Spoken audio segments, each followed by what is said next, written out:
అయితే నా రిక్వెస్ట్ ఏంటంటే మీ అందరితోటి ఈ రాజీనామా అంశానికి సీనియర్స్ చెప్పినందుకు ఒక 15 రోజులు నేను మర్యాద వాళ్ళు అడిగిన దానికి మర్యాద ఇస్తూ ఈ 15 రోజులు నేను ఎలాంటి కామెంట్స్ రాజీనామా అంశానికి నేను చెయ్యను అని మాట ఇవ్వడం జరిగింది. ఈ 15 రోజులలో నా పెద్దలందరూ డైరెక్ట్గా సోనియా గాంధీ గారితో రాహుల్ గాంధీ గారితో అపాయింట్మెంట్ ఇప్పిస్తే వాళ్ళకే డైరెక్ట్గా నా ఆవేదనను చెప్పాలని ఒక నిర్ణయం చేసుకున్నా.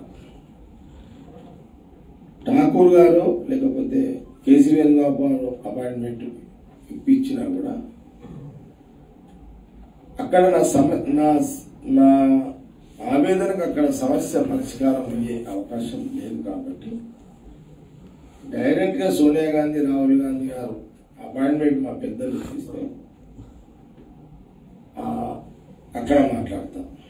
లేదు అవకాశం లేదు దొరకలేదు ఇప్పి లేకపోతే 15 రోజుల తర్వాత నేను నిన్న నా స్టాండ్ ఏదైతే నేను చెప్పడం జరిగిందో ఆ స్టాండ్ని ఖచ్చితంగా మళ్ళీ ఆఫ్టర్ 15 days నేను మళ్ళీ మీడియా ముందుకు రావడం జరుగుతుంది. తెలిసింది నాకు. గాంధీ భవన్ లో కూడా ఒకరో ఇద్దరు అలాంటి కామెంట్స్ చేసిరని నాకు తెలిసింది. ఎలాంటి కామెంట్స్ సార్?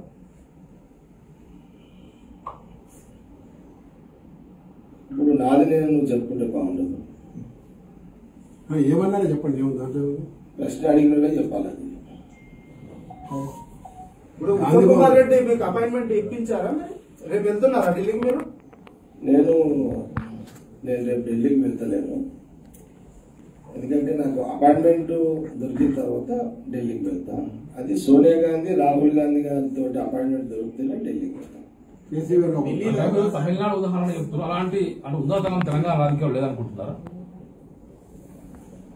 అలాంటి నేర్చుకోమని చెప్తున్నా.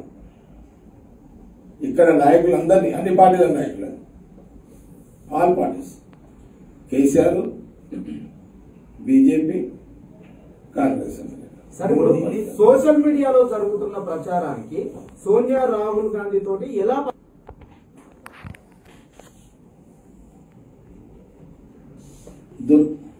పరిష్కారం దొరుకుతుందని నేను ఆశించాలి. ఎందుకంటే ఈ పార్టీ మీద నాకు కోపం లేదు, ఆ నాయకత్వం మీద నాకు కోపం లేదు.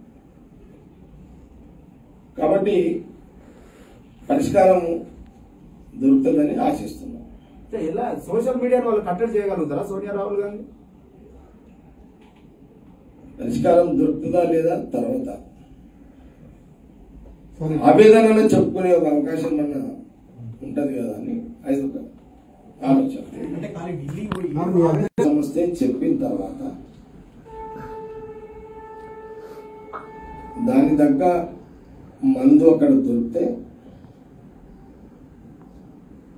దొరుకుతుందా దొరకదా అది చూసిన తర్వాత మళ్ళీ మాట్లాడు. ఏం సార్ అప్పుడే చెప్తాను. ఎందుకంటే కొన్ని విషయాలు ఇప్పుడు చెప్పకపోవడం మంచిది. అప్పుడే చెప్తాను. మీ సమస్యకు అసలు మందు ఉందా? నా సమస్యకు మందు నా దగ్గర ఉంది. తెలుసుకోవచ్చు కదా. అందుకే కదా అదే కదా ఇప్పుడు నడుస్తున్నది. కాబట్టి చూద్దాం. 15 days వెయిట్ చేసి కాబట్టి ఆ మాట అనాల్సిందే.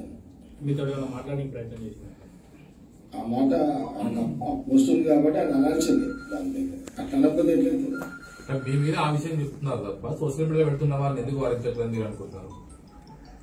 అదే ఎంతసేపు టీ కప్పే అంటున్నారు కానీ అసలు మూలాలు ఎంతలేదు.